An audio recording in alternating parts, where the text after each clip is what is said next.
الله الرحمن الرحيم. السلام عليكم ورحمة الله تعالى وبركاته. الحمد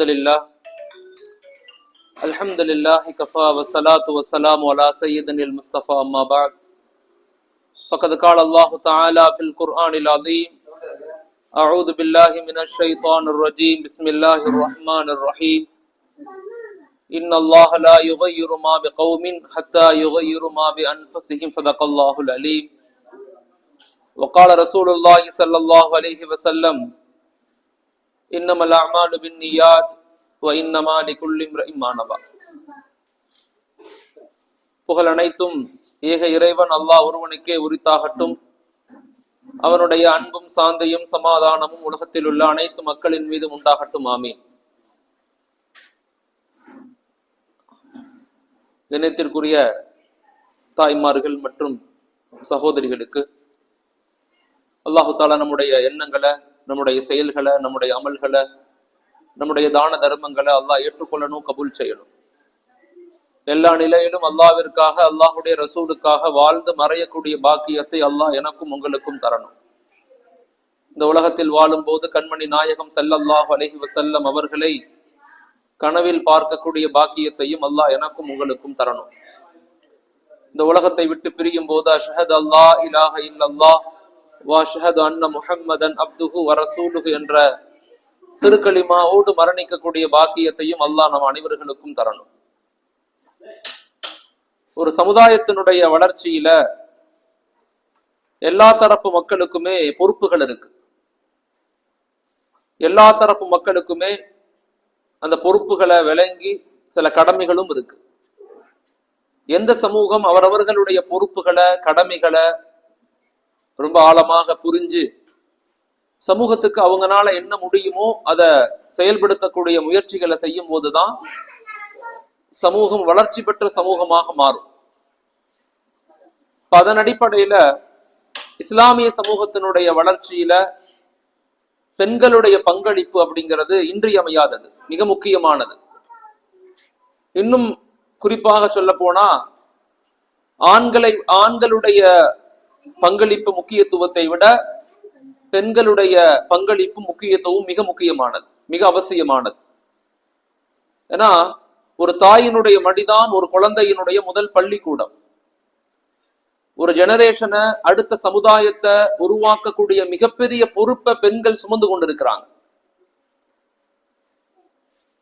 இந்த உலகத்தினுடைய பல மாற்றங்களுக்கு ஆண்கள் காரணமாக இருந்தாலும் அந்த ஆண்களுடைய வளர்ச்சிக்கும் மேம்பாட்டுக்கும் மிக முக்கியமான காரணம் பெண்கள் தான்.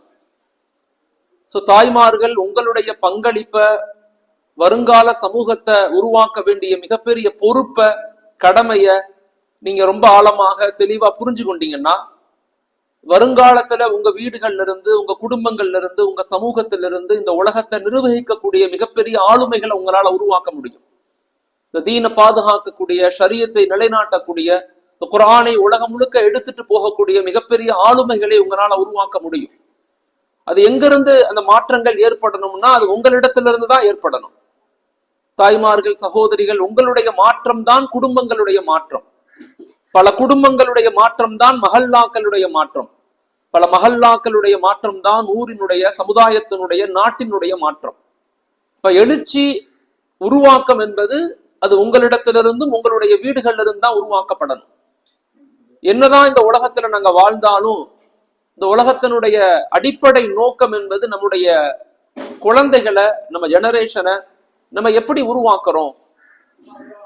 அப்ப உருவாக்க முயற்சிக்கும் போது முதலாவதாக நம்ம தெரிந்து கொள்ள வேண்டிய விஷயம், நம்முடைய குழந்தைகள், நம்முடைய வருங்கால சந்ததிகள் எந்த மனநிலைகள்ல இன்னைக்கு இருக்கிறாங்க அப்படிங்கிறத நீங்க தெரிஞ்சுக்கும் போதுதான் உங்களால அவங்கள சரியான முறையில திட்டமிட்டு மேம்படுத்தி கொண்டு வர முடியும்.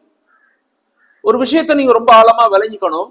1996க்கு பிறகு பிறந்த குழந்தைங்க 2006 வரைக்கும், இந்த 20 வருஷத்துல பிறந்த 96ல இருந்து 2016, இந்த 2016 வரைக்கும் இந்த 20 வருஷத்துல பிறந்த குழந்தைகள் வெளியிலிருந்து பார்க்கும் போது அறிவாளிகள் மாதிரி இருப்பாங்க. ஆய்வுகள் சொல்லுது, வெளியிருந்து பார்க்கும் போது அறிவாளிகள் மாதிரி இருப்பாங்க. நிறைய படிச்சிருப்பாங்க, நிறைய டெக்னாலஜி தெரிஞ்சிருக்கும், நாங்க பயன்படுத்தாத பலதரப்பட்ட டெக்னாலஜிய தொழில்நுட்பங்களை அவங்க பயன்படுத்துவாங்க.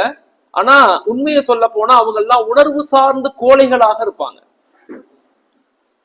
உணர்வு சார்ந்து பலகீனமாக அந்த குழந்தைகள் இருக்கிறாங்க. கடந்த 20 வருஷத்துல பிறந்த குழந்தைகளுடைய ஆய்வுகள் mentally and physically and socially, மன ரீதியாக, உடல் ரீதியாக, சமூக ரீதியாக எல்லா நிலையிலும் அவங்க பலகீனமாக இருப்பாங்க. ஆனா அறிவு சார்ந்து வளர்ச்சி அடைந்த சமூகமாக தெரிவாங்க.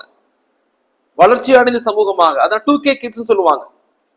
அது மாதிரி 90 கிட்ஸ் அப்புறம் 80 கிட்ஸ் சொல்லுவாங்க. 3 வகையான குழந்தைகளை பத்தி ஆய்வுகள் செய்யறாங்க.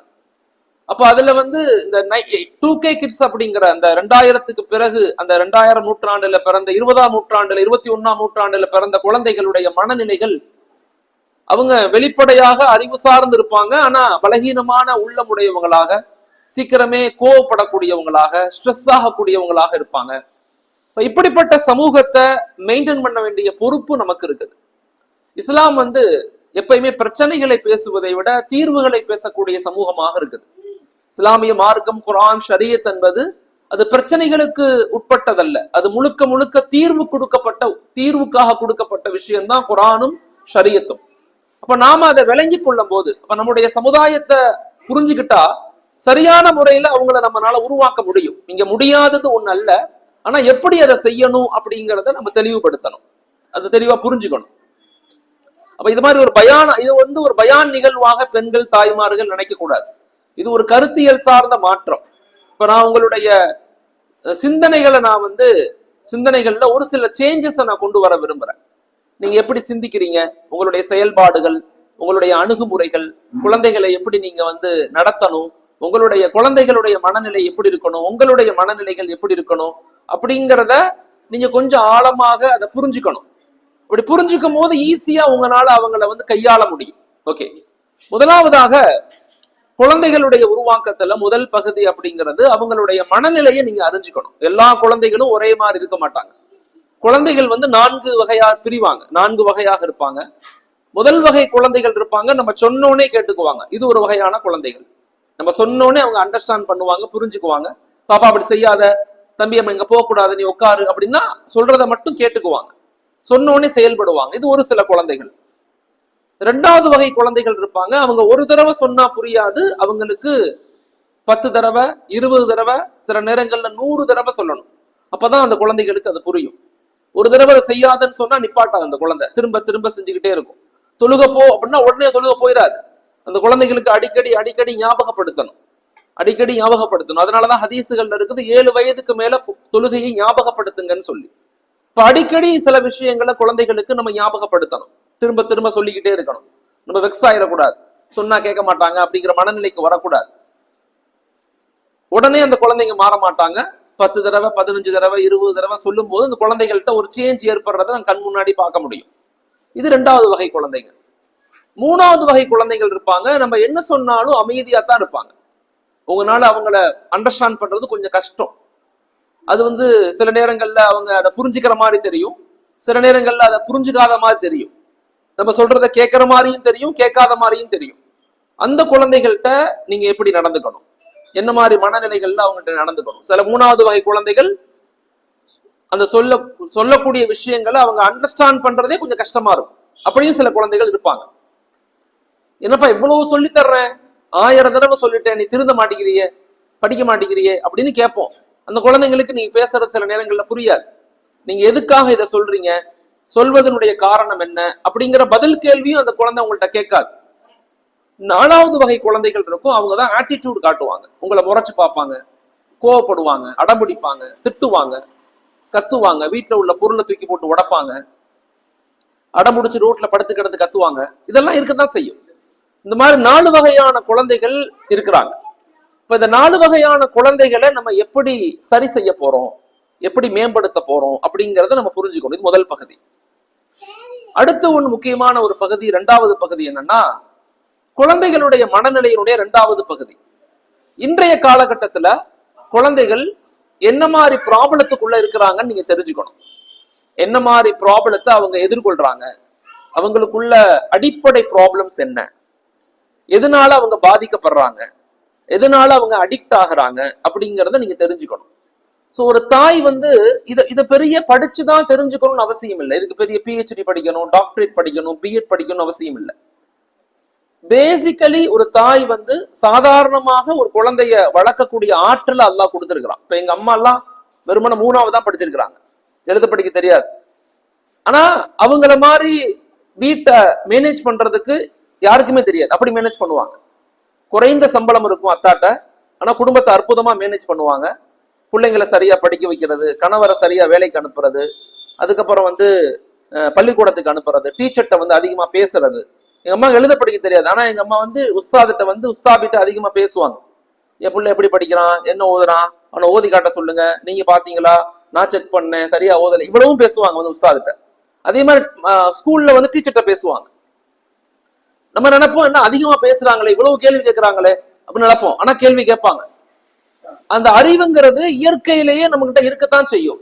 அந்த அறிவு இருக்கணும்னா கவனம் தேவை. குழந்தைகள் மீது ஒரு கவனம் ஏற்பட்டிருந்தா அல்லாஹ் அந்த ஞானத்தை வந்து தாய்க்கு கொடுத்துருவான்.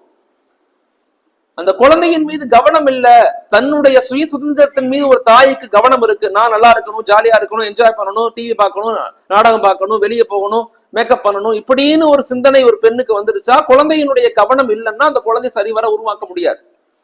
ரொம்ப தாய்மார்கள் ரொம்ப ஆழமா விளங்கிக்கணும். நான் இன்னைக்குள்ள சூழ்நிலையை கவனிச்சு நான் பேசுறேன் உங்கள்கிட்ட. சோ அதனால இந்த குழந்தைகள் எதிர்கொள்ளக்கூடிய ப்ராப்ளம்ஸ் என்னென்ன ப்ராப்ளம் எதிர்கொள்றாங்க பிராக்டிக்கலா நீங்க யோசிக்கணும். முதலாவது ப்ராப்ளம் இருக்குதே, குழந்தைகள் கல்ச்சரலி இன்னைக்கு பாதிக்கப்படுறாங்க. கலாச்சார சீர்கேடு நம்ம நினைப்பதை விட இன்னைக்கு அதிகமாயிருச்சு. நம்முடைய குழந்தைகள் பாதிக்கப்படுற முதல் நிலை என்னன்னா கலாச்சார சீர்கேடு, கல்ச்சுரல் ப்ராப்ளம்னு சொல்றாங்க, கல்ச்சுரல் டிக்ளைன் அப்படின்னு சொல்றாங்க. எந்த அளவுக்குன்னா அடுத்த 20 வருஷத்துல நம்முடைய குழந்தைங்க எப்படி ஆயிருவாங்கன்னு ஆய்வுகள் சொல்லுதுன்னா, ஒன்று இந்த உலகத்தினுடைய இன்பங்கள்ல மூழ்கடிக்கப்படுவாங்க, அல்லது இந்த உலகத்தினுடைய அதிகாரங்களுக்கு அடிமைகளாக மாறுவாங்க. இது ரெண்டுமே ஆயிரும்னு சொல்றாங்க. ரொம்ப ஆழமாக விஷயம். நம்ம நினைக்கிற மாதிரி எழுச்சி பெரிய பெரிய கட்டமைப்பெல்லாம் ஏற்படுத்துறது இந்த காலத்துல ரொம்ப கஷ்டம். உதாரணத்துக்கு ஒரு 20-30 ஆண்டுகளுக்கு முன்பதாக social media, technology, mobile phone எதுவுமே இல்லை. ஆனா சோசியல் லீடர்ஸ் இருந்தாங்க, சமூக தலைவர்கள் இருந்தாங்க, நம்முடைய குடும்ப கட்டமைப்பு இருந்துச்சு, கட்டுப்பாடுகள் இருந்துச்சு, ஒரு பெரிய இலக்குகளோட பயணிச்சாங்க, பெரிய பெரிய திட்டங்களோடு பயணிச்சாங்க, பெரிய எழுச்சிய புரட்சி ஏற்படுத்தினாங்க.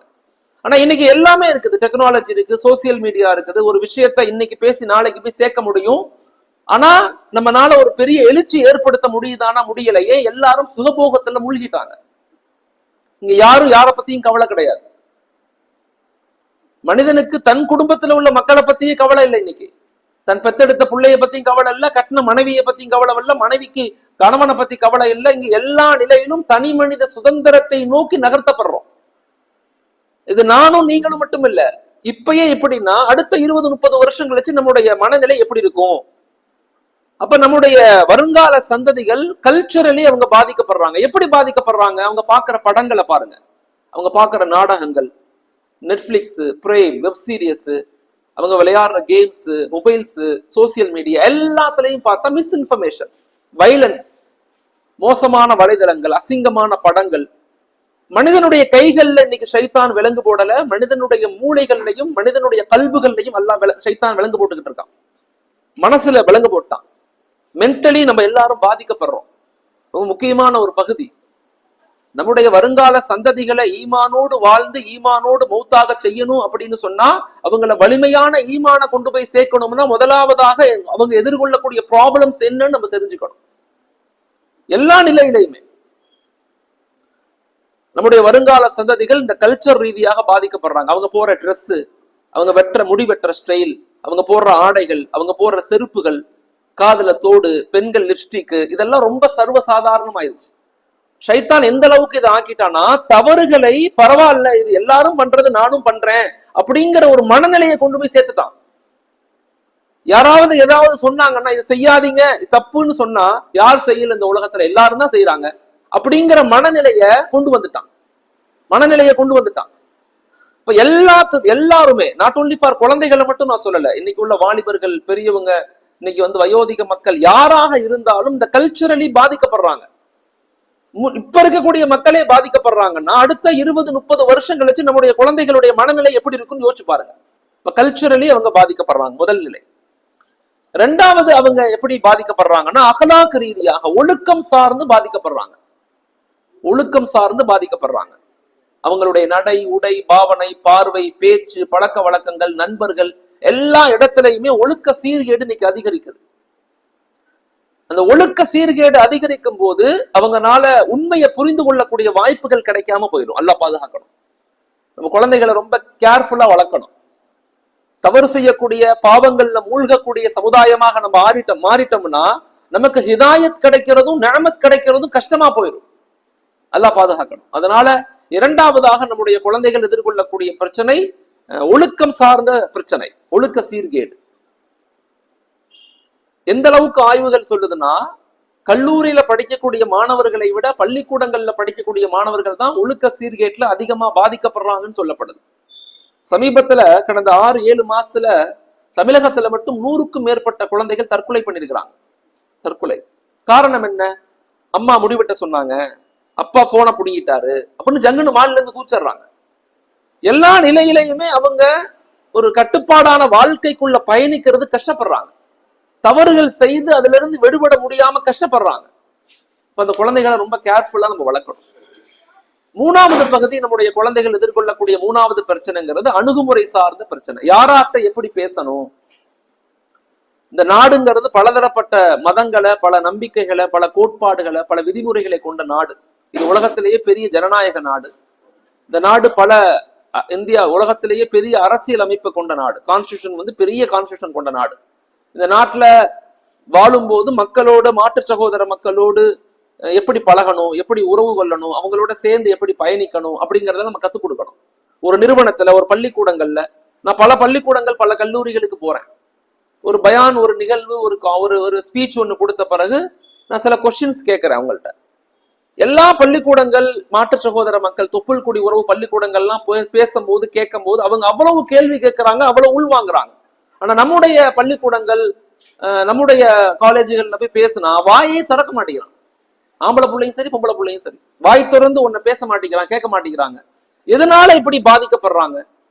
எதனால அணுகுமுறை சார்ந்த ப்ராப்ளம் வருது அப்படிங்கிறத பெற்றோர்கள் கவனிக்கணும். அப்ப நம்முடைய மூன்றாவது குழந்தைகள் எதிர்கொள்ள உலகத்தை ஒரு பெரிய வலிமையை நோக்கி நகர்த்தணும்னா, உரிமைகளை அறியணும், சுதந்திரத்தை அறியணும்னா ஒரு ஸ்கில் இருக்கணும், ஒரு திறமை இருக்கணும், வெளிப்படையாக பேசக்கூடிய ஆற்றல் இருக்கணும், சமூகத்தை கட்டமைக்கக்கூடிய மிகப்பெரிய மாகுல், ஒரு மனநிலை ஏற்படணும்.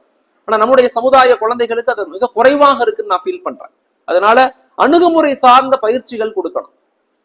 வீட்டுல கொஞ்ச நேரம் தாலீம் வாசிக்க சொல்றது, ஒரு ஹதீஸ வாசிக்க சொல்றது, தைரியமா பேச சொல்றது, வீட்டுல மஷூராக்கள் செய்யறது, இது போன்ற பலதரப்பட்ட விஷயங்கள் இருக்கு. இதெல்லாம் நம்முடைய குழந்தைகளுக்கு நம்ம உருவாக்கி கொடுக்கணும். நாலாவது நம்முடைய குழந்தைகள் எதிர்கொள்ளக்கூடிய பிரச்சனை என்னன்னா ஸ்ட்ரெஸ், மன அழுத்தம். மன அழுத்தம் சார்ந்த பிரச்சனை. நம்ம படிக்கும் போதுடைய மாகுல் வேற, இப்ப படிக்கக்கூடிய குழந்தைகளுடைய மாகுல் வேற. முன்னாடி எல்லாம் எங்க வீட்டுல எல்லாம் ஒரே ஒரு பொம்மை வாங்கி கொடுப்பாங்க. அந்த பொம்மையை தான், அந்த ஒரு கார் ஒண்ணு, என்னுடைய 5ஆம் வகுப்புல வாங்கி கொடுத்த காரை 8ஆம் வகுப்பு வரையும் நான் வச்சிருந்தேன். ஒரே காரு 3 வருஷம் 4 வருஷம் அவ்வளவுதான் வாங்கி கொடுப்பாங்க வீட்டுல. உங்க வீட்லயும் அப்படித்தான், எங்க வீட்லயும் அப்படித்தான். ஆனா இன்னைக்கு நம்ம வீட்டுல விளையாட்டு ஜாமா மட்டும் ஒரு பை நிறையா இருக்கும். டாய்ஸ் மட்டுமே ஒரு ரூம் ஃபுல்லா டாய்ஸ் இருக்கும். ஏன்னா நம்முடைய குழந்தைகளுக்கு ஆப்ஷன் அதிகம், பாக்குறது அதிகம், கேட்கறது அதிகம். அப்ப அவங்களுக்கு ஒண்ணு கிடைக்கலங்கிறப்ப மன அழுத்தம் ஏற்படுது, மன அழுத்தத்துக்கு உள்ளாக்குறாங்க. அப்ப அதனால அந்த குழந்தைகளுடைய மன அழுத்தத்தை எப்படி சரி செய்யணும்? அப்ப இந்த 4 ப்ராப்ளத்தையும் நீங்க விளங்கி கொண்டா மட்டும்தான் நம்ம குழந்தைகளை சரியான முறையில கட்டமைச்சு கொண்டு போகணும். இது 2வது பகுதி. 3வது பகுதியா நான் உங்கள்கிட்ட சொல்ல விரும்புறது என்னன்னு சொன்னா, டே டு டே ஆக்டிவிட்டிஸ்ல அந்த குழந்தைகள்கிட்ட ஒரு பெற்றோருடைய கடமை என்ன? தினந்தோறும் வாழ்க்கையில, அதுவும் உங்களை போல ராமநாதபுரம், தொண்டி, கீழக்கரை இந்த பகுதிகள், தஞ்சாவூர், திருவாரூர் பகுதிகளில் ஆண்கள் வீடுகள்ல இருக்கிறதில்ல. அநேக ஆண்கள் வெளிநாட்டுல வேலையில இருக்கிறாங்க. அப்போ ஒரு தாய் தன்னுடைய குழந்தைகளை எப்படி ஹேண்டில் பண்ண தெரியணும், எப்படி மேனேஜ் பண்ண தெரியணும், அந்த குழந்தைகளை எப்படி நம்ம சரிவர அட்டென்ஷனுக்கு கொண்டு வரணும் அப்படிங்கிறத ஒரு தாய் தெரிஞ்சுக்கணும். இப்ப இந்த பிரச்சனைகள்ல இருந்து நம்முடைய குழந்தைகளை மீட்டெடுக்கணும்னா ஆய்வுகள் சொல்லுது 2 விஷயம்தான் அவங்களுக்கு நம்ம ஆழமாக கொடுத்து கொண்டே இருக்கணும். ஒன்று என்னன்னா, அவங்க மீது ஒரு கவனம் செலுத்தணும். ஃபர்ஸ்ட் ஆஃப் ஆல் அந்த 3வது பகுதிங்கிறது டே டு டே ஆக்டிவிட்டிஸ்ல ஒரு தாய் ஒரு குழந்தையின் மீது செய்ய வேண்டிய மிக முக்கியமான விஷயம் வந்து அதுக்கு பேர் 4A ஃபார்முலான்னு சொல்லுவாங்க. 4A ஃபார்முலான்னு சொல்லுவாங்க. ஒன்று அட்டென்ஷன். அந்த குழந்தைகள் மீது கவனம் செலுத்தணும். நைட்டு படுக்கும் போது பக்கத்துல உட்காரணும். பக்கத்துல உட்காந்து சூறா சொல்லி கொடுத்து ஒரு சின்ன ஸ்டோரி மாதிரி கதை சொல்லி நல்லா நீ படிக்கணும், வருங்காலத்துல என்னெல்லாம் ஆக போற நீ அப்படிங்கிற தூங்கும் போது அத்தாவை பத்தி பெருமையா அந்த குழந்தைகிட்ட சொல்லணும். அத்தா பாரு நம்ம கஷ்டப்பட்டு சம்பாதிக்கிறாங்க, அவங்களுக்காக இன்னைக்கு துவா செஞ்சியா, நல்லா படிச்சு நீ உருவாகி அத்தாவுக்கு சப்போர்ட்டிவா இருக்கணும் அப்படின்னு சொல்லணும். ஒரு அத்தா என்ன சொல்லணும், அம்மா குழந்தைகிட்ட அம்மாவை பத்தி, அம்மா பாரு நமக்காக எவ்வளவு கஷ்டப்படுறாங்க, நமக்காக சாப்பாடாக்கி கொடுக்குறாங்க, நமக்கு உடம்பு சரியில்லைன்னா கேர் பண்றாங்க, நமக்கு துணி எல்லாம் துவைச்சு கொடுக்குறாங்க, எவ்வளவு கேர் பண்றாங்க நம்மள, அவங்களுக்கு நம்ம துவா செய்யணும், அவங்கள்ட்ட அன்பா நடந்து கொள்ளணும். இப்படி அந்த குழந்தைகள் மீது ஒரு அட்டென்ஷன் கொடுக்கப்படணும். மிக முக்கியமான பகுதி. பெரிய பெரிய சாதனைகள்லாம் செய்ய தேவையில்லை. குழந்தைகள் அப்படிங்க இயற்கையிலேயே எல்லா நல்ல குழந்தைகள் தான். எல்லா குழந்தைகளும் நல்ல குழந்தைகள் தான். நல்ல தன்மைகள், நல்ல அகலாக்குகள் உள்ள குழந்தைகள் தான். எந்த குழந்தைகளும் கெட்ட குழந்தைகள் கிடையாது. அது வந்து சூழ்நிலைகள் காரணமாகவும் நட்பு வட்டாரங்கள் காரணமாகவும் தான் அந்த குழந்தைகள் கெட்டு போகிறது. அந்த குழந்தைகளுடைய மைண்ட் செட் மாறுறது அங்கதான் இருக்குது. அப்ப டே டு டே ஆக்டிவிட்டியில ஒரு தாய் பண்ணக்கூடிய, ஒரு தந்தை பண்ணக்கூடிய, தந்தை வெளிநாட்டுல இருக்காரு அப்படின்னா தாய் டெய்லி செய்ய வேண்டிய முதல் விஷயம் என்னன்னா அட்டென்ஷன். அந்த குழந்தைகள் மீது கவனம் செலுத்தணும். குறிப்பாக நைட்டு படுக்கும் போது, அதே மாதிரி காலையில எழுந்திருக்கும் போது, இந்த ரெண்டு நிலையிலும் ஒரு அட்டென்ஷன் ரொம்ப ரொம்ப இம்பார்ட்டன்ட். டெய்லி வந்து முத்தம் கொடுக்கணும், குழந்தைகளுக்கு முத்தம் கொடுக்கணும். அந்த குழந்தைங்க ஏன் கட்டத்துல முத்தம் கொடுன்னு சொல்லணும். அது இப்ப எத்தனை வயசானாலும் பரவாயில்ல. அது ஒரு காலேஜ் படிக்கக்கூடிய ஆண் குழந்தையாக இருந்தா ஒரு அம்மா ஆண் குழந்தைக்கு நெத்தியில முத்தம் கொடுக்கணும். பெண் குழந்தையாக இருந்தா கன்னத்துல முத்தம் கொடுக்கலாம். முத்தம் கொடுக்கணும். இந்த பாண்டிங்கை வந்து நம்ம உருவாக்கணும். இந்த அட்டென்ஷன் ரொம்ப ரொம்ப ரொம்ப இம்பார்ட்டன்ட். முதல்ல அட்டென்ஷன். ரெண்டாவது வந்து அக்செப்டன்ஸ். குழந்தைகளுடைய டே டு டே ஆக்டிவிட்டியில ஒரு தாய் தகப்பன் செய்ய வேண்டிய இரண்டாவது பொறுப்பு என்னன்னா அக்செப்டன்ஸ். குழந்தைகளை ஏற்றுக்கொள்ள பழகணும். குழந்தைகளை வந்து கம்பேர் பண்ணக்கூடாது. அந்த குழந்தை நல்லா படிக்குது, நீ என் புள்ள நல்லா படிக்கவே இல்லை, அந்த குழந்தை எப்படி அறிவா இருக்குது, நீ எந்த அளவுக்கும் லாய்க்கு இல்லை, ஒண்ணுமே தெரிய மாட்டேங்குது உனக்கு, அப்படிங்கறதெல்லாம் ஒரு தாய் வந்து வேகமா பேசிடுறாங்க. அதுவும் குறிப்பாக பெண்கள் வந்து குழந்தைகளை சபிச்சிடுறீங்க. டக்குன்னு என்ன செஞ்சிடுறீங்க, நீ எல்லாம் விளங்க மாட்ட அப்படின்னு சொல்லிடுறீங்க. சொல்லக்கூடாது. எந்த நிலையிலும் ஒரு தாயினுடைய வார்த்தை எப்ப கபூல் ஆகும்னு சொல்ல முடியாது. அதனால ரெண்டாவது மிக முக்கியமான விஷயம், குழந்தைகளை வந்து ஏற்றுக்கொள்ள பழகணும். உலகத்துல சிறந்தது என் குழந்தை தான், நல்ல குழந்தை. எல்லா குழந்தையும் நல்ல குழந்தை, என் குழந்தையும் நல்ல குழந்தை. என் குழந்தைக்குன்னு ஒரு திறமை இருக்கும், ஒரு பக்குவம் இருக்கும், ஒரு அறிவு இருக்கும். அந்த அறிவும் அந்த பக்குவம் திறமையை வச்சு என் குழந்தைய நான் சிறந்த குழந்தையாக மாத்துவேன் அப்படிங்கிறத ஒரு தாய் வந்து ஏற்றுக்கொண்டு அந்த குழந்தைகளை அக்செப்ட் பண்ணிட்டாங்கன்னா அந்த குழந்தைங்க சிறந்த குழந்தைகளாக மாறுவாங்க. இது ரெண்டாவது, அக்செப்டன்ஸ். மூணாவது மிக முக்கியமான விஷயம் அப்ரிசியேஷன். குழந்தைகளை அடிக்கடி என்ன செய்யணும், பாராட்டணும். இந்த ட்ரெஸ் உனக்கு நல்லா இருக்கு. சமீபத்துல என் புள்ள ஸ்கூல்ல இருந்து வந்தாங்க. வந்தோடனே என்கிட்ட கேட்டாங்க, அதான் நீங்க முதல்ல மாதிரி என்னை வெரி குட்னு சொல்றதே இல்லை, ஐ ஃபீல் வெரி சேட் அப்படிங்கிறான். என் பொண்ணு வந்து சொல்றாங்க என்கிட்ட, நீங்க முதல்லலாம் என்ன அடிக்கடி வெரி குட்னு சொல்லுவீங்க, இப்ப சொல்ல மாட்டேங்கிறீங்களே, அப்படி சொல்லும் போது எனக்கு சந்தோஷமா இருக்கும் அப்படின்னு சொல்றாங்க. அப்ப நான் சாரி கேட்டேன், சாரி பாப்பா, நான் இனிமே உன்னை வெரி குட்னு சொல்றேன் அப்படின்னு சொன்னேன். அப்ப குழந்தைகள் வந்து தாய் தகப்பன்ல இருந்து ஒரு அப்ரிசியேஷனை விரும்புறாங்க, ஒரு டீச்சர் இருந்து அப்ரிசியேஷனை விரும்புறாங்க. இது இயற்கை, மனிதனுடைய இயற்கை. அப்ப சந்தோஷமாக அந்த குழந்தைகளை நாங்க பாராட்ட பழகணும். சின்ன சின்ன விஷயத்துக்கும் அந்த குழந்தைகள் என்ன செய்யணும், நம்ம அப்ரிசியேஷன் பாராட்டணும். அந்த குழந்தைங்க ஸ்கூல்ல இருந்து வந்து ஷூ எடுத்து ஓரமா வச்சா ஒரு அப்ரிசியேஷன் கொடுத்து பாருங்க, டெய்லி வச்சு பழகுவாங்க. அதுவும் சில நேரங்கள்ல வந்து ஷூவை கழட்டி போட்டு அப்படி போயிடுவாங்க, யூனிஃபார்மை கழட்ட மாட்டாங்க. அப்ப நம்ம என்ன செய்யக்கூடாது, திட்டிடுறோம். உனக்கு அறிவு இருக்கா, எத்தனை தடவை நான் சொல்றது, அத்தா மாதிரியே வருவியே அப்படின்னு சொல்லிடுவான். அப்படி சொல்லும் போது என்ன நடக்கும்னா அந்த குழந்தைங்க மனதுல பாதிப்பு ஏற்படுது. அப்ப சில நேரங்கள்ல நம்ம இதை விட மோசமா தான் இருந்திருப்போம் சில நேரங்கள்ல. அப்ப நாம என்ன, நம்முடைய குழந்தைகளை என்ன செய்யணும்னா அடிக்கடி பாராட்டணும். காலைல சீக்கிரமே எழுந்துச்சிட்டே, ரொம்ப சந்தோஷமா இருக்கு, நீ தொழுதியே, நீ குரான் ஓதுறத கேட்டேன், ரொம்ப அழகா ஓதுற நீ, நான் உனக்காக துவா செஞ்சேன், நான் இன்னைக்கு தஹஜத்துல உனக்காக துவா செஞ்சேன். இப்படி அந்த வார்த்தைகள் மிக முக்கியமானது. இந்த வார்த்தைகளை கொண்டுதான் இந்த குழந்தைகள் கட்டமைக்கப்படுறாங்க. ஒரு தாய் தகப்பனுடைய நல்லவான வார்த்தைகள், ஆதரவான வார்த்தைகள், பாராட்டுதலான வார்த்தைகள் தான் இந்த குழந்தை சமுதாயத்தை வலிமை மிக்கதாக மாற்றுது. எந்த நிலையிலும் அவங்களை என்ன செய்யக்கூடாது, சபிக்க கூடாது, திட்டக்கூடாது, அசிங்கப்படுத்தக்கூடாது, மற்ற குழந்தைகளுக்கு முன்பதாக அவங்களை கேவலப்படுத்திடக்கூடாது, நீ உன்னை பெத்ததை வேஸ்ட்னு சொல்லக்கூடாது. இதெல்லாம் சில நேரங்கள்ல கோபத்துல நாங்க பேசுறோம். எருவு மாடுன்னு கூப்பிடுறது, சனியனேன்னு திட்டுறது, ஷைத்தானேன்னு சொல்றது, இதெல்லாம் பெண்கள் சர்வசாதாரணமாக சொல்றாங்க. சர்வசாதாரணமாக. இதனுடைய பாதிப்பு என்னன்னா, நம்ம பெரிய பிள்ளையான பிறகு நம்மளை பார்த்து இந்த குழந்தை சனியன்னு சொல்லும். உன்கிட்ட பிறந்ததுக்கு நீ சனியன் தான் என்னை பெற்றிருக்குன்னு சொல்லும். ஷைத்தான் நம்மளை ஷைத்தான்னு சொல்லும். எது வார்த்தைகள் நாங்க பயன்படுத்துறோமோ அந்த வார்த்தைகள் மறுபடி நம்மளை தாக்கத்தான் செய்யும். விளைவுகள் என்பது வரத்தான். இந்த உலகத்துல எல்லாமே அல்லாஹ் ஆட்டோ ஜென்ரிக்க தான் படைச்சிருக்கிறான். இந்த உலகம் என்பது ஒரு ஆட்டோ ஜென்ரிக் மாடல். நம்ம எதை கொடுக்குறோமோ திரும்பி நமக்கு கிடைக்கும். அல்லாஹுடைய சிஃபாத், இயற்கை அது. அதனால நம்ம ரொம்ப ஆழமா ஒண்ணு விளங்கிக்க வேண்டியது என்னன்னா, மூணாவது குழந்தைகளை நம்ம என்ன செய்யணும், அப்ரிசியேஷன் பண்ணணும். நாலாவது குழந்தைகள் மீது அனலைஸ் இருக்கணும். ஒரு தாய் தகப்பன் குழந்தைகளை அடிக்கடி அனலைஸ் பண்ணணும். அந்த குழந்தைங்க எப்படி இருக்கிறாங்க, அவங்க படிப்பு தரம் எப்படி இருக்குது, அவங்களுடைய ஓதுக திறன் எப்படி இருக்குது, மக்கள்கிட்ட எப்படி நடந்து கொள்றாங்க. ஒரு தாய் தகப்பன் அடிக்கடி பேசணும் குழந்தைகளுடைய வளர்ச்சியை பத்தி, முன்னேற்றத்தை பத்தி, உருவாக்கத்தை பத்தி. இந்த குழந்தைகளை என்ன வாக்க போறோம், நம்ம இந்த குழந்தைகளை எப்படி நம்ம டெவலப் பண்ண போறோம் அப்படிங்கிறத ஒரு தாய் தகப்பன் உட்கார்ந்து பேசணும். குழந்தைகளுடைய பேர் சொல்லி துவா செய்யணும். எத்தனை தாய்மார்கள் மனதுல கை வச்சு பாருங்க, உங்க பிள்ளைங்களுடைய பேர் சொல்லி துவா செய்றீங்க. குழந்தைகளுடைய எத்தனை பேர் சொல்லி துவா செய்றீங்க. குழந்தைகளுடைய பேர் சொல்லி துவா செய்யணும். குழந்தைகளுடைய பேர் சொல்லி துவா செஞ்சா மட்டும் செய்யும் போது அல்லாஹுடைய அந்த அந்த ஹிதாயத் அந்த குழந்தைகள் மீது நேராக இறங்குது. இமாம்கள் சொல்றாங்க. எந்த அளவுக்கு நபியினுடைய சுன்னத் அது. சஹாபாக்களுடைய பேர் சொல்லி நபி ஸல்லல்லாஹு துவா செய்வாங்க.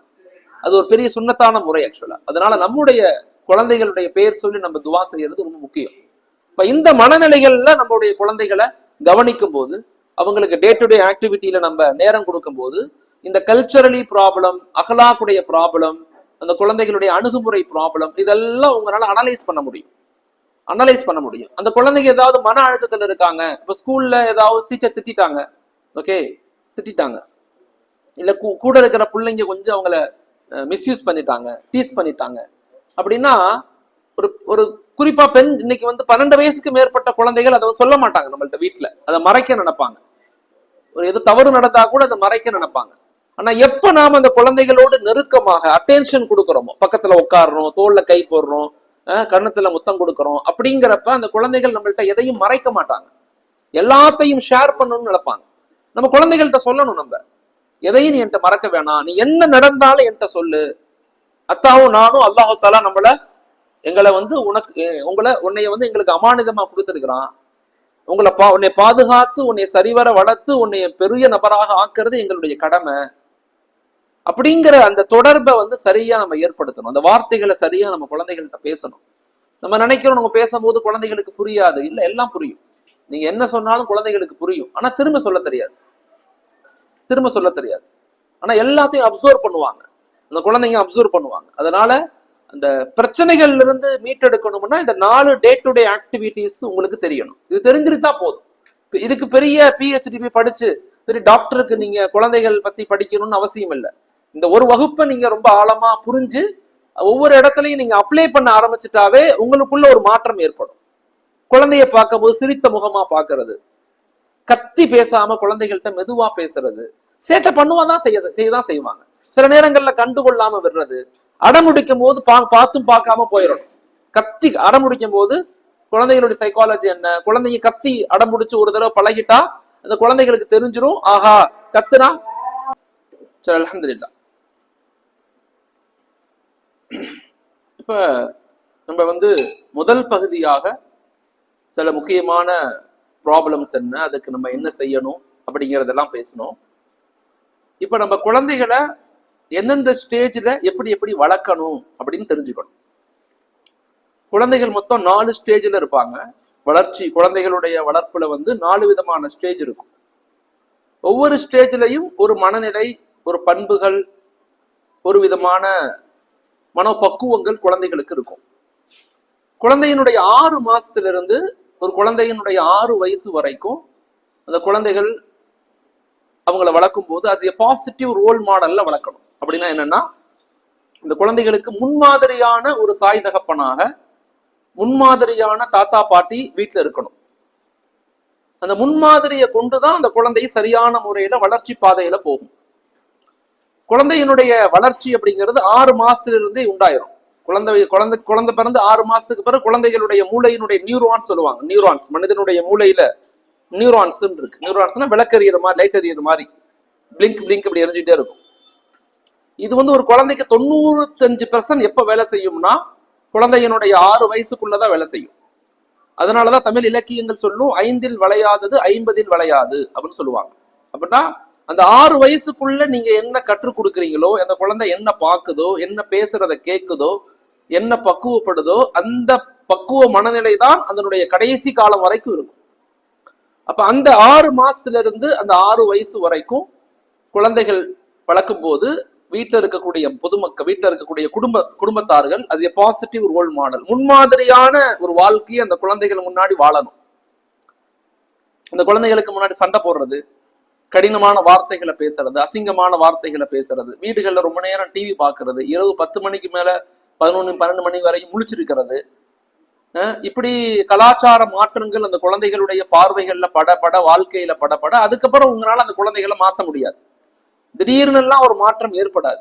ஒரு மாற்றம் ஏற்படணும்னா குறைஞ்சது 10 வருஷம் ஆகும், அதிகபட்சம் 33 வருஷம் ஆகும். அந்த மாற்றம் சரிவர ஆரம்பத்திலிருந்து நம்ம கொண்டு வந்துட்டா ஒரு சாலிஹான குடும்பமா, ஒரு குர்ஆனிய குடும்பமா, ஒரு சுன்னத்தான குடும்பமா நம்முடைய குடும்பங்கள் மாறும்போது நம்முடைய எல்லா விதமான பிரச்சனைகளும் அந்த குடும்பங்களுக்குள்ள வராது. எல்லா முசீபத்தும் நம்மளை விட்டு போயிடும். கிட்டத்தட்ட 90% முசீபத்துகள் நம்ம குடும்பங்களுக்கு வர்றதுக்கு காரணமே என்னன்னா நம்முடைய ஈமானிய பற்றாக்குறை தான். நம்முடைய ஈமானிய பற்றாக்குறை தான் நம்முடைய தோல்விக்கான, பலகீனத்துக்கான காரணம். அதை வீட்டில் இருக்கக்கூடிய தாயும் தகப்பனும் விளங்கி அந்த குழந்தைகளை ஒரு நேர்மறை சிந்தனை உள்ள குழந்தைகளாக வாழ்ந்து காட்டி வளர்க்கணும். அந்த 6 வயசு வரைக்கும் அந்த குழந்தைகளுக்கு எதுவும் தெரியாது, பார்க்க மட்டும்தான் தெரியும். அப்சர்விங் நிறைய இருக்கும், நிறைய அப்சர்வ் பண்ணுவாங்க. எந்த அளவுக்கு ஆய்வுகள் சொல்லுதுன்னா ஒரு குழந்தையினால 6 வயசுக்குள்ள 13 மொழிகளை கத்துக்க முடியும். அந்த அளவுக்கு அந்த குழந்தைகளுக்கு அல்லாஹ் ஆற்றலை கொடுத்திருக்கான். 13 மொழியை கற்றுக்கொள்ள அளவுக்கு அந்த குழந்தைகளுக்கு மூளையில திறன் இருக்குது. ஆனா அந்த திறனை சரிவர நம்ம பயன்படுத்துறோமா? பயன்படுத்துறது இல்லை. இன்னும் குறிப்பாக தாய்மார்கள் முடிவெடுக்கணும், ஒவ்வொரு வீடுகள்லையும் 6 வயதுக்குள்ள என்னுடைய குழந்தைகள் குர்ஆனை பார்த்து முறைப்படி ஓதத் தெரிந்த குழந்தையாக நான் மாத்துவேன் அப்படிங்கிறத உறுதி கொள்ளணும். எப்படி பள்ளிக்கூடத்துக்கு 6 வயசுல பள்ளிக்கூடத்துக்கு அனுப்பணும் அப்படின்னு சட்டம் இருக்குதோ, இன்னைக்கு எல்லாரும் 3 வயசுலயே பள்ளிக்கூடத்துக்கு அனுப்புறோம். அப்ப நம்ம வீட்டுல குடும்பங்கள், நம்ம ஊர் மக்கள்லாம் சேர்ந்து ஒரு உறுதிப்பாடு எடுக்கணும். நம்ம குடும்பங்கள்ல ஒரு உறுதிப்பாடு இருக்கணும். எங்க வீட்டுல பிறந்த குழந்தை 6 வயசுக்குள்ள குர்ஆனை பார்த்து முறைப்படி ஓத வைப்பேன், ஓதும் அப்படிங்கிற அனைவருக்கும் குர்ஆன் அப்படிங்கிற கருத்தியல் அந்த குழந்தைகளுக்கு கொண்டு போகும். அந்த 6 வயதுக்குள்ள நீங்க குர்ஆனை கொடுத்துட்டீங்கன்னா Quran will give all. If you give Quran, Quran will give all. நீங்கள் குர்ஆனை கற்றுக் கொடுங்கள், குர்ஆன் அனைத்தையும் கற்றுக் கொடுக்கும். அந்த 6 வயதுக்குள்ள ஒரு முன்மாதிரியான வாழ்க்கையை குடும்பத்தார்கள் வாழ்ந்து காட்டணும். அந்த குழந்தைகள்கிட்ட காட்டணும், அத்தா எப்படி தொப்பி வைக்கிறாங்க, தாதி எப்படி புர்கா போடுறாங்க, அம்மா எப்படி மக்கன்னா போடுறாங்க, நிக்கா போடுறாங்க, தாதா எப்படி பள்ளிவாசலுக்கு போறாங்க, தாதி எப்படி எல்லாத்துக்கும் உதவி செய்யறாங்க, இதை பாத்தியா அப்படின்னு சொல்லணும். குறிப்பாக தாய்மார்கள் வீட்டுல உள்ள வயதான மக்களுக்கு குழந்தைகளை ஹிதுமத் செய்ய வைக்கணும். இது மிக மிக முக்கியமான பண்பு. நம்முடைய வாழ்க்கை சரியாக இருக்கணும், குழந்தை வாழ்க்கை சரியாக இருக்கணும் அப்படின்னு சொன்னா முதல்ல நம்ம வாழ்க்கை சரியா இருக்கணும். நம்ம சரியில்லாத வரைக்கும் நம்ம குழந்தைகளை சரி செய்ய முடியாதுன்னு விளங்கிக்கங்க. நான் அடிக்கடி என் நண்பர்களுக்கு அடிக்கடி சொல்றது, அது பெற்றோர்களாக நமக்கு 2 கடமைகள் இருக்கு, நல்லா தெரிஞ்சுக்க. அது பெற்றோர்களாக நமக்கு 2 கடமைகள் இருக்கு, இதை மறந்துடக்கூடாது வாழ்க்கையில. அல்லாஹ் குர்ஆன்ல சொல்றான், வலா தஸிரு வாஸிரத்துன் விஸ்ர உக்ரா. யாருடைய பாவத்தையும் யாரும் சுமக்க முடியாது, யாருடைய நன்மையையும் யாரும் புரிஞ்சு கொள்ள முடியாது. நல்லா தெரிஞ்சுக்கணும், யாருடைய பாவத்தையும் யாரும் சுமக்க முடியாது. வலா தஸிரு வாஸிரத்துன் விஸ்ர உக்ரா. யாருடைய பாவத்தை சுமக்க முடியாது, யாருடைய நன்மையை யாரும் புரிஞ்சு கொள்ள முடியாது. ஆனா நன்மை தீமைகளுடைய விளைவுகள் ஒரு சமுதாயத்தை, ஒரு குடும்பத்தை 3 தலைமுறைகளை தாக்கும். நான் ஒருத்தவனை ஏமாத்தி பொய் சொல்லி சொத்தை பெருச்சு நான் வாழ்றேன் அப்படின்னு சொன்னா நான் நல்லா இருக்கிற மாதிரி தெரியும். ஆனா என்னுடைய குழந்தையினுடைய குழந்தை நிச்சயமாக இந்த தவறுகளால் பாதிக்கப்படுங்கிறதுல மாற்று கருத்து இல்லை. இமாம்களுடைய மிக முக்கியமான ஆய்வு இது. அதனாலதான் இமாம் ஜரஹஷி ரஹ்மத்துல்லாஹி அலைஹி, ஜரஹந்தி ரஹ்மத்துல்லாஹ், மிகப்பெரிய உலமாக்கள்லாம் சொல்றாங்க, ஒரு குடும்பத்துல ஒரு மனிதன் வட்டி வாங்குறான் அப்படின்னு சொன்னா அந்த வட்டி வாங்கின குடும்பத்துல இருந்து அடுத்த 40 ஆண்டுகள்ல பிச்சைக்காரங்க உருவாயிருவாங்கன்னு சொல்லி. பாவங்களுடைய விளைவுகள் நம்முடைய குழந்தைகளை போய் சேர்ந்துரும். அல்லாஹ் பாதுகாக்கணும். அதனால பெற்றோர்களாக முதல்ல நாம நேர்மையான ஒழுக்கமான ஒரு வாழ்க்கையை வாழணும். எங்களிடத்துல நேர்மை இல்ல, ஒழுக்கம் இல்ல, அல்லாஹுடைய பயம் இல்ல, தீனுடைய இணைப்பு இல்லைன்னா என் குழந்தை எவ்வளவு நீங்க படிக்க வச்சாலும் எந்த புண்ணியமும் இல்லை. எவ்வளவு சொத்து சேகம் சேர்த்து கொடுத்தாலும், எத்தனையோ குடும்பத்தை நான் பாக்குறேன், வீட்டுல பெரிய காரு, 4-5 காரு, பெரிய பங்களா, வீட்டுக்குள்ள போனா ஒரே சண்டை, நரக வாழ்க்கை. எத்தனையோ குடும்பங்களை பாக்குறோம். மாப்பிள்ளையும் டாக்டரு, பொண்ணும் டாக்டரு, ஆனா சேர்ந்து வாழவே இல்லை, சேர்ந்து வாழவே முடியல, குழந்தை தனியா இருக்குது. அப்ப எப்பேற்பட்ட வாழ்க்கை நம்ம வாழணும் அப்படின்னா ஒரு முன்மாதிரியான வாழ்க்கையை குழந்தைகள்கிட்ட வாழணும். குறிப்பாக வீடுகள் உள்ள வயதான மக்களுக்கு தாதாவுக்கு தண்ணி மத்தி கொடுக்கறது, தாதாவுக்கு காலம்கி விடுறது, தாதிக்கு முசல்லா எடுத்து போடுறது, சாப்பாடு எடுத்து வைக்கிறது, இப்படி சின்ன சின்ன சின்ன சின்ன ஹிதுமத்துகளை அப்படியே மெதுவா சொல்லி கொடுக்கணும். அதை ஒரு அழுத்தமாக, அது ஒரு கட்டளையாக அவ்வளவு கஷ்டப்படுத்தாம அதை நேசிக்கக்கூடிய மனநிலையை ஒரு தாய் தான் ஏற்படுத்தணும். வீட்டுல உள்ள குடும்பம் குழந்தைகளுக்கு ஏற்படுத்தி கொடுக்கணும். குழந்தைகளுக்கு ஆப்ஷன் கொடுக்கணும். இப்ப எங்க வீட்டுலலாம் 2 பெண் குழந்தைங்க, எனக்கு ஒரு பையன்.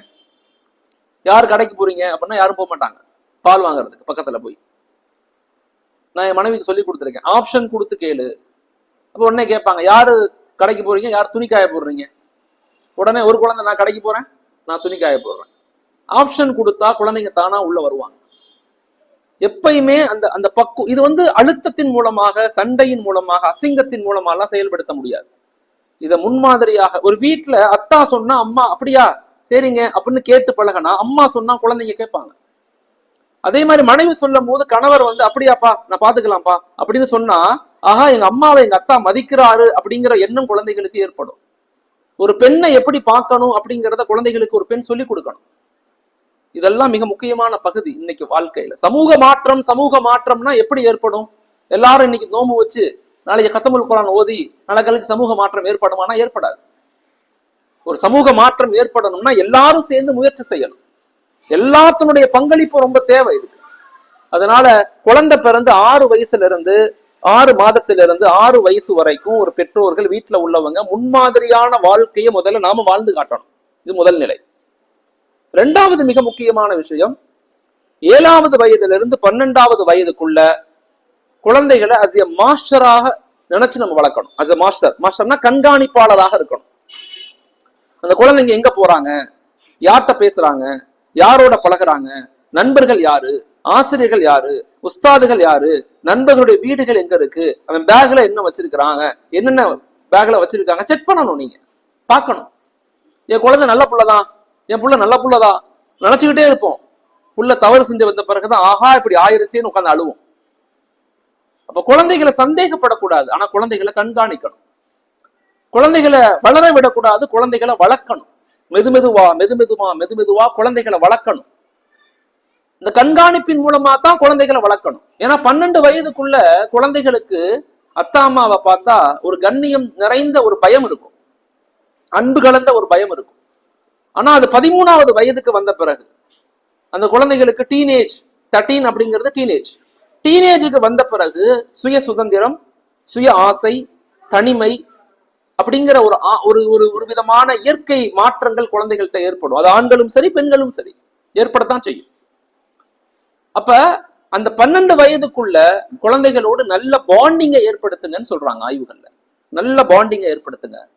ஸ்கூல் விட்டு வந்தா கேட்கணும், ஸ்கூல்ல இன்னைக்கு என்ன படிச்சீங்க, என்ன கத்துக்கிட்டீங்க புதுசா, இதை சொல்லுங்க பார்க்கலாம். கேட்கணும். கூட சேர்ந்து விளையாடணும், சேர்ந்து உட்காந்து சாப்பிடணும். சாப்பிடும் போது இந்த உணவு எப்படி கிடைச்சிச்சுன்னு அம்மா சொல்லணும், அத்தா எவ்வளவு கஷ்டப்படுறாங்கன்னு சொல்லணும். வெளிநாட்டுல அத்தா கார் ஓட்டுறாங்க, ஒரு கடையில வேலை செய்யறாங்க, ஒரு இடத்துல ஒர்க் பண்றாங்க, அங்க இரவு முழுக்க முழிச்சிருக்கணும். ஒரு 1000 ரூபாய் காசு எப்படி கிடைக்கும், ஒரு 100 ரூபாய் காசு எப்படி கிடைக்கும் தெரியுமா, அப்படிங்கிறத ஒரு தாய் குழந்தைகளுக்கு சொல்லிக் கொடுக்கணும். ஒரு தாயுடைய கடமை. அத லெக்சர் மாதிரி இல்லாம சாதாரணமா சொல்லணும். பாடம் நடத்துற மாதிரி உட்கார வச்சு சொல்லக்கூடாது. சாதாரணமா சும்மா ஒரு சில வார்த்தைகள்ல தான் மாற்றங்கள் ஏற்படும். நீங்க மணிக்கணக்கில் 2 மணி நேரம் 4 மணி நேரம் பேசினால மாற்றம் ஏற்படாது. சில நேரங்கள்ல போற போக்குல ஒரு வார்த்தை சொல்லிட்டு போயிடணும். அப்படி சொல்லும் போது என்ன செய்யும்னா உள்ளத்துக்குள்ள ஒரு இணைப்பு பந்தம் ஏற்படும். அந்த குழந்தைக்கும் அந்த தாய்க்கும், அந்த குழந்தைக்கும் தந்தைக்கும் மத்தியில ஒரு இணைப்பு பந்தம் ஏற்படும். அந்த பந்தம் தான் இன்னைக்கு தேவை. அந்த பாண்டிங் குறைஞ்சு போச்சு இன்னைக்கு. அதுக்கு காரணங்கள் என்ன அப்படின்னா சூழ்நிலைகள், வீட்டு சூழ்நிலைகள். ரொம்ப நேரம் டிவி பார்க்கறது, ரொம்ப நேரம் போன்ல உட்கார்றது, அந்த குழந்தைங்க தனியா போன் பாக்குறது, அதை அப்படியே அனுமதிச்சிடுறது. அது எவ்வளவு நேரம் பார்த்தாலும் அதை கண்டுகொள்றது இல்லை. இல்லைன்னா சண்டை போட்டு புடுங்கி அடிச்சு அந்த போனை உடைச்சு சண்டை போட்டு அந்த குழந்தையா பண்ணிக்கிறது, தவறுகள் செய்யறதுக்கு வழிவகுக்கிறது. இங்க பாக்கலன்னா வேற எங்கேயாவது பார்க்கலாம் அந்த குழந்தை போயிடுறது. அப்ப நம்ம சில நேரங்கள்ல அந்த சூழ்நிலைகள் நமக்கு அப்படி உருவாக்கி கொடுக்கிறோம். அப்படி உருவாக்கி கொடுக்க கூடாது. அப்படின்னா அதுக்கு நேரம் கொடுக்கணும். ஒரு பெற்றோர்கள் குழந்தைகளுக்கு நேரம் கொடுக்கணும். நேரம் கொடுத்து பாருங்க, எல்லாம் மாற்றம் அடையும். இன்னைக்கு பிரச்சனை என்னன்னா, யாரும் நேரம் கொடுக்க மறுக்கிறோம். யாரும் நேரம் கொடுக்கறது இல்லை யாருக்குமே. இவ்வளவு நேரம் கஷ்டப்பட்டேன். ஆம்பளை என்ன செய்யறாரு, வேலைக்கு போயிட்டு வந்த பிறகு மாங்குன்னு உடைக்கிறேன், நீ ஃப்ரீயா உடுப்பா அப்படின்னு சொல்லி அவர் வீட்டை விட்டு வேலைக்கு போயிட்டு வீட்டுக்கு வந்தோடனே அவர் பாட்டுக்கு போனை தூக்கி பெட்ல படுத்துறாரு. போய் அவர் பாட்டுக்கு வீடியோ பார்த்துக்கிட்டு இருப்பார். இந்த அம்மா என்ன சொல்லும், நான் மட்டும்தான் பெத்தனா, காலையும் சமைச்சேன், மதியம் சமைச்சேன், நைட்டும் சமைக்கிறேன், என் வாழ்க்கையே வெறுத்து போகுது அப்படின்னு அந்த மாதிரி கத்திக்கிட்டே சமைக்கும். கத்திக்கிட்டே சமைச்சா அன்பு வருமா? வராது. இணைப்பு வருமா? வராது. வராது. அப்ப அந்த 12 வயசுக்குள்ள குழந்தைகள் மீது பெற்றோர்கள் ஒரு பாண்டிங்க, ஒரு இணைப்ப, ஒரு பந்தத்தை, ஆத்மீக பந்தம் ஏற்படணும். ஆத்மீக பந்தம். குழந்தைகளை நான் வளர்க்கிறேன் அப்படின்னு சொல்லக்கூடாது. குழந்தைகளை அல்லாஹ் தான் வளர்ப்பான், நம்மளால வளர்க்க முடியாது. ரப்புல் ஆலமீன் அவன் தான். ரெண்டாவது, குழந்தைகளை நம்ம கூட சேர்க்க கூடாது, குழந்தைகளோட அல்லாஹ்வோட சேர்க்கணும். Direct communication with Allah, direct connection with அல்லாஹ்.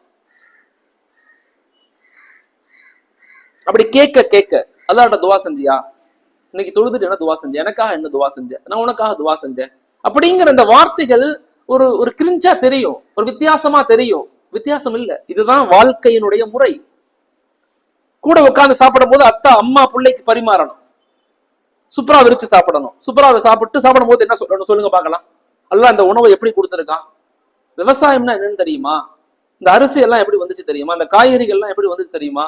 ஒரு சில வார்த்தைகள் ரொம்ப நேரம் பேச தேவையில்லை, அதிகபட்சம் 2 நிமிடம் 3 நிமிடம் பேசினா போதும். அந்த குழந்தைகளுக்கு அப்படியே உள்ளத்துக்குள்ள போயிடும். ஆஹா, நம்முடைய வாழ்க்கை, நம்முடைய இந்த சமுதாயத்தினுடைய நிலை எல்லாம் அந்த குழந்தைகளுக்கு புரிய ஆரம்பிக்கும் 12 வயசுக்குள்ள.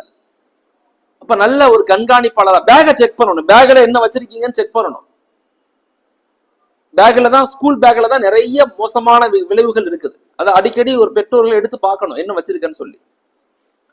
3வது பகுதி அப்படிங்கிறது 13வது வயதுல இருந்து 19வது வயது வரைக்கும் இந்த குழந்தைகள்கிட்ட நல்ல நண்பர்களாக இருக்கணும்.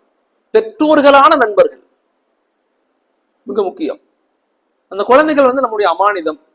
இந்த குழந்தைகளை சரிவர கல்வி, ஒழுக்கம், அதபுகள் இதெல்லாம் கொடுக்கப்படணும். இந்த குழந்தைகளுக்கு என்ன தேவை இருக்குதோ அதை நம்ம சரிவர செஞ்சு கொடுக்க வேண்டிய வயசு அது.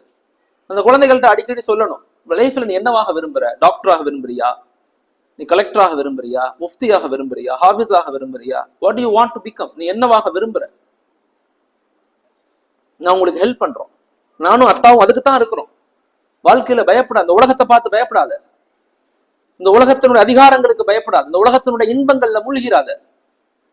அந்த ஏஜ் 13 வயசுல இருந்து இந்த குழந்தைகளுக்கு மெச்சூரிட்டி கிடைச்சிடும். மெச்சூராக உண்டாகும், எல்லாத்தையும் பார்க்க ஆரம்பிப்பாங்க, எல்லாத்தையும் புரிதல் உண்டாகும். ஆண் பெண் உறவுகள் எல்லாமே புரிய ஆரம்பிச்சிடும். எல்லாம் புரியும், ஆனா பேச மாட்டாங்க, புரியும். அந்த 13 வயசுல இருந்து நம்மளை விட்டு ஒதுங்க ஆரம்பிப்பாங்க குழந்தைகள். நம்மளை விட்டு என்ன செய்வாங்க? ஒதுங்க ஆரம்பிப்பாங்க. பெண் குழந்தைகள் பக்கத்துல வரமாட்டாங்க, ஆண் குழந்தைகள் பக்கத்திலே வரமாட்டான், ஓடி ஓடி போயிடுவான். அவன் பக்கத்துல புடிச்சுதான் வரமாட்டான். என்னடா பேச மாட்டேங்கிற? பேச மாட்டான்.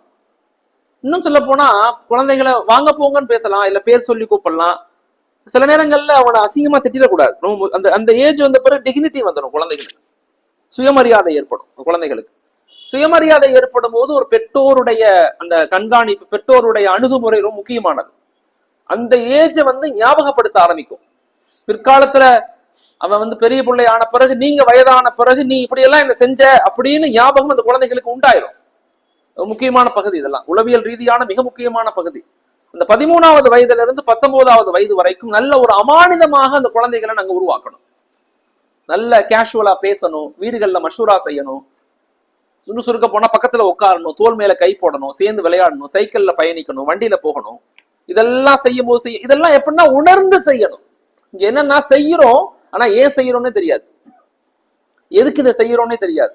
அப்படி இல்லாம உங்களுக்கும் அவங்களுக்கும் மத்திய நல்ல ஒரு இணைப்பு, அல்லாஹ்வுக்கான ஒரு இணைப்பை நம்ம ஏற்படுத்தி கொடுக்கணும். குறிப்பாக தொழுகையின் மீது கவனம் செலுத்துறது, குர்ஆனின் மீது கவனம் செலுத்துறது. பெண்கள் எல்லா குழந்தைகளையும் மகரிப் பிறகு வாக்கியா ஓதுனியா, காலைல யாசின் ஓதுனியா, இஷா தொழுதுட்டு தபாரக்கல்லதி ஓதுனியா, நானும் ஓதுறேன், நீ ஓது நான் கேட்கிறேன், இப்படிங்கிற சின்ன சின்ன முயற்சிகள் செய்யணும். எல்லாத்துக்கும் ஆசைதான், நம்ம செய்ய மாட்டோம். ஏன்? இந்த போனை பார்த்துக்கிட்டே உட்காந்துருப்போம், சும்மாதான் இருப்போம், சும்மாவே தான் இருப்போம், ஆனா எதையுமே செய்ய மாட்டோம். இது மனிதனுடைய இயல்பு. யார் அதை செய்யறாங்களோ அவங்க வருங்கால சந்ததிகளை வலிமையாக, தலைவர்களாக, உலகத்தினுடைய மிகப்பெரிய நிர்வாகிகளாக உருவாக்குறாங்க. யார் அதை செய்யலையோ சாதாரண குழந்தையை பெற்றெடுப்பாங்க. அந்த குழந்தை அப்படி தெரியும், இவர் இப்படி தெரிவார், இப்படித்தான் இருப்பாங்க. 4வது பகுதி அப்படிங்கிறது குழந்தையினுடைய வளர்ப்புல மிக முக்கியமான பகுதிங்கிறது 20வது வயதிலிருந்து அந்த குழந்தையினுடைய 26வது வயதுக்குள்ள நல்ல படிப்பு, நல்ல நிக்காக, நல்ல தொடர்பை, நல்ல இணையை ஏற்படுத்தி கொடுக்கறது, நல்ல வேலை வாய்ப்புகள், அவங்களுக்கு தேவையானதை பண்ணி கொடுக்கறது, இதெல்லாம் ஒரு தாய் தகப்பனுடைய கடமைகள். நல்ல அட்வைசராக இருக்கணும். 20வது வயதிலிருந்து 26வது வயது வரைக்கும் ஒரு குழந்தைகளுக்கு நல்ல ஆலோசகர்களாக பெற்றோர்கள் இருக்கணும். குழந்தைகள் சில முடிவுகள் எடுப்பாங்க, தவறான முடிவு எடுப்பாங்க, சில மோசமான முடிவுகள் சில எடுப்பாங்க. அந்த முடிவுகளை சரியா விளங்கி புரிஞ்சு அவங்களுக்கு சரியான ஆலோசனைகளை கூறி சமுதாயத்துல நீ எப்படி நடந்து கொள்ளணும், சமுதாய நிலைகள் என்ன அப்படிங்கிறதெல்லாம் ஒரு தாய் தகப்பன் சொல்லிக் கொடுக்க வேண்டிய பொறுப்பு நமக்கு இருக்குது. ஸோ இதுதான் குழந்தை வளர்ப்பினுடைய முக்கியமான பகுதி. இது ஒரு பெரிய பாடம். நான் இப்பயும் முழுசா அவங்களுக்கு நடத்த முடியல. ஒவ்வொரு ஏஜ்லையும் எப்படி எப்படி நடந்துக்கணுங்கிறது தனி ஆய்வு புத்தகமே இருக்கு. நான் இன்ஷா அல்லாஹ் உங்க உஸ்தாதிட்ட முடிஞ்ச அளவுக்கு நான் ஷேர் பண்றேன் புத்தகத்தை. இங்க இருக்கக்கூடிய உஸ்தாதுகள் அதை படிச்சு பாருங்க. இன்ஷா அல்லாஹ் படிச்சு பார்த்தா உங்களுக்கு ஒரு ஐடியா கிடைக்கும் எப்படி இதை செயல்படுத்தணும்னு சொல்லி. சரி, ஓகே. இறுதியாக இதெல்லாம் செயல்படுத்தணும்னா நம்மள்ட்ட சில பக்குவங்கள், சில தன்மைகள் நம்மள்ட்ட வரணும். அது பெற்றோர்களாக நம்மள்ட்ட சில தன்மைகள், பக்குவங்கள் வரணும். ஒன்று, மக்களிடத்துல அன்பாக பேசுங்க, அதிகாரமா பேசாதீங்க. குழந்தைகள்கிட்ட அன்பாக நடந்து கொள்ளுங்க. வீட்டுல கணவன் மனைவி, தாத்தா தாதா தாதி, மாமனார் மாமியார் எல்லாத்துடையும் அன்பாக நடந்து கொள்ளுங்க. அன்பை கொண்டுதான் அல்லாஹுடைய நெருக்கம் உண்டாகுமே தவிர அதிகாரத்தை கொண்டோ, அடுத்தவங்களை வெறுக்கிறதை கொண்டோ, அடுத்தவங்களை குறை சொல்வதை கொண்டோ நிச்சயமாக ஒரு சமூக மாற்றம் ஏற்பட போறதில்லை. அதனால மக்களிடத்துல அன்பை விதையுங்க, அன்பை உருவாக்குங்க. 2வது, அக்செப்டன்ஸ். உங்க வாழ்க்கையை ஏற்றுக்கொள்ளுங்க. எல்லாரும் ஒரே மாதிரி இருக்க மாட்டாங்க. வாழ்க்கை வித்தியாசமா தான் இருக்கும். நம்ம நினைக்கிற மாதிரி நம்முடைய வாழ்க்கை நமக்கு இருக்காது. ஒவ்வொருத்தவங்களும் வேற வேற மாதிரி தான் இருப்பாங்க. நம்ம நினைக்கிற மாதிரி மனைவி இருக்க மாட்டாங்க, நம்ம நினைக்கிற மாதிரி கணவர் இருக்க மாட்டாங்க, நம்ம நினைக்கிற மாதிரி குழந்தைகள் இருக்க மாட்டாங்க. அவங்கவங்கள மாதிரிதான் இருப்பாங்க. யாராரு எப்படி இருக்காங்களோ, ஆனா அவங்கள எப்படி இருந்தாலும் தீனுக்கு சாதகமாக குர்ஆனோட, நபியோட, ஷரியத்தோட இணைக்கிறதுக்கு உண்டான முயற்சிகளை செய்யுங்க. அப்படி செஞ்சுட்டீங்கன்னா அவங்க மாஷா அல்லாஹ் மிகப்பெரிய தீனுக்கு சாதகமா மாறிடுவாங்க. நம்ம கூட நல்ல அன்பு பாராட்டவங்களா மாறுவாங்க. ஹஜ்ரத் உமர் ரலியல்லாஹு அவங்க மிக வேகமானவங்க, நபியை கொலை செய்தும் நினைச்சவங்க. ஆனா எப்ப அவங்களுக்கு ஷரியத் கிடைச்சிச்சோ அந்த நபியை பாதுகாக்கணுங்கிறதுல, தீனை பாதுகாக்கணுங்கிறதுல உறுதியா மாறிட்டாங்க. அப்ப எப்பயுமே எல்லாத்தையுமே அல்லாஹ் ரசூலோடு, குர்ஆனோடு இணைக்கிறதுக்கு முயற்சி செய்யுங்க. மாஷா அல்லாஹ். 3வது, எல்லாத்தையும் மன்னிச்சிருங்க. குறிப்பாக உறவுகளோடு சேர்ந்து வாழுங்க. உறவுகளோடு நீங்க சேர்ந்து வாழல, உறவுகளை பிரிந்து வாழ்றீங்க அப்படின்னா நிச்சயமாக நம்மளுடைய வாழ்க்கை ஒரு கேள்விக்குறியான வாழ்க்கை தான். உறவுகள் அப்படிங்கிறது மிக முக்கியமான பகுதி. யாரையும் தண்டிக்கிறதுக்கு நமக்கு உரிமை கிடையாது. அல்லாஹ் நம்மளை எப்படி மன்னிக்கிறானோ, அல்லாஹ் நம்ம மீது எப்படி இரக்கம் கொள்றானோ, அல்லாஹ் நம்மளை எப்படி நேசிக்கிறானோ, அதே போல மக்களை மன்னிக்கணும், நேசிக்கணும், இரக்கம் கொள்ளணும். எல்லாத்தையும் மன்னிச்சிடணும். இன்னைக்கு கணவன் மனைவியை மன்னிக்கிறது இல்ல, மனைவி கணவரை மன்னிக்கிறது இல்ல, மாமனார் மாமியாரை மன்னிக்கிறது இல்ல, மாமியார் மருமகளை மன்னிக்கிறது இல்ல. இது ஒரு வாழ்க்கையா? யோசிச்சு பாருங்க. எல்லாத்தையும் மன்னிச்சிருங்க. யாரையும் தண்டிக்க ஆசைப்படாதீங்க. எப்ப நீங்க மன்னிக்க ஆரம்பிக்கிறீங்களோ, மக்களோடு இணைந்து போக ஆரம்பிக்கிறீங்களோ, மக்கள் மீது இறக்கப்பட ஆரம்பிக்கிறீங்களோ, அல்லாஹ் நம் மீது இறக்கப்பட ஆரம்பிக்கிறான். அல்லாஹ் நம்மளை நேசிக்க ஆரம்பிக்கிறான். அதனால மிக முக்கியமான ஒரு பகுதி, எல்லா நிலையிலும் என்ன செய்யணும், நீங்க அவசியமான முறையில மக்களை மன்னிச்சிடணும். 4வது, சமூக பொறுப்புள்ளவர்களாக இருக்கணும். சுயநலமாக இல்லாம பொதுநலமாக இருக்கணும். எனக்கென்ன அப்படின்னு ஒரு நிலை நமக்கு வரக்கூடாது. நம்மளால என்ன முடியுமோ சமூகத்துக்கு சேவை செய்யணும்.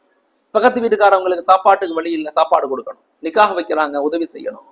நம்மனால சமூகத்துக்கு என்ன செய்ய முடியுமோ, சமுதாயத்துக்கு என்ன செய்ய முடியுமோ, ஏழைகளுக்கு என்ன செய்ய முடியுமோ, என் வீடு, என் வாழ்க்கை, என்னுடைய என்ஜாய்மெண்ட், என் லைஃப் அப்படின்னு ஒரு சுயநலத்துக்குள்ள வாழ்ந்துட்டோம்னா எங்களுடைய குழந்தைகள், ஜெனரேஷன் இந்த உலகத்தினுடைய மாற்றத்துக்கு காரணமாக மாற மாட்டாங்க. நிறைய சொத்து சுகம் கொடுத்துருப்பீங்க, நிறைய காரு பணம் இருக்கும், காசு பணம் இருக்கும், பெரிய பெரிய வீடு இருக்கும். அல்லாஹ் பாதுகாக்கணும். அவரை கொண்டு சமூகத்துல எந்த மாற்றமும் ஏற்படாது. ஒரு வெறிச்சியான வாழ்க்கையை நோக்கி நகர்ந்து போயிடுவார். நமக்கு கொடுக்கப்பட்டது நமக்கானது மட்டும் இல்லை, எல்லாத்துக்குமானது. நமக்கு கொடுக்கப்பட்டது நாம் எடுத்துக்கொண்டதல்ல, அல்லாஹ் நமக்கு கொடுத்தது. முதல்ல அதை நம்ம புரிஞ்சுக்கணும். இப்ப இந்த 4 மனநிலைகளோடு நம்ம பயணிக்கும் போது மாஷா அல்லாஹ் நம்ம எதெல்லாம் நம்ம நினைக்கிறோமோ அதை கொண்டு நம்முடைய குடும்பங்களை, நம்முடைய குழந்தைகளை, நம்முடைய வருங்கால சந்ததிகளை உருவாக்க முடியும்.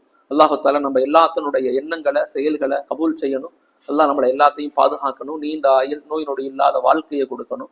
நம்முடைய வருங்கால சந்ததிகளை ஈமானோடு வாழ்ந்து ஈமானோடு மரணிக்கக்கூடிய பாக்கியத்தையும் அல்லாஹ் எனக்கும் உங்களுக்கும் கொடுக்கணும். ஆமீன். அஸ்ஸலாமு அலைக்கும் வரஹ்மத்துல்லாஹி தஆலா வபரகாத்துஹு. அஸ்ஸலாமு அலைக்கும் வரஹ்மத்துல்லாஹ்.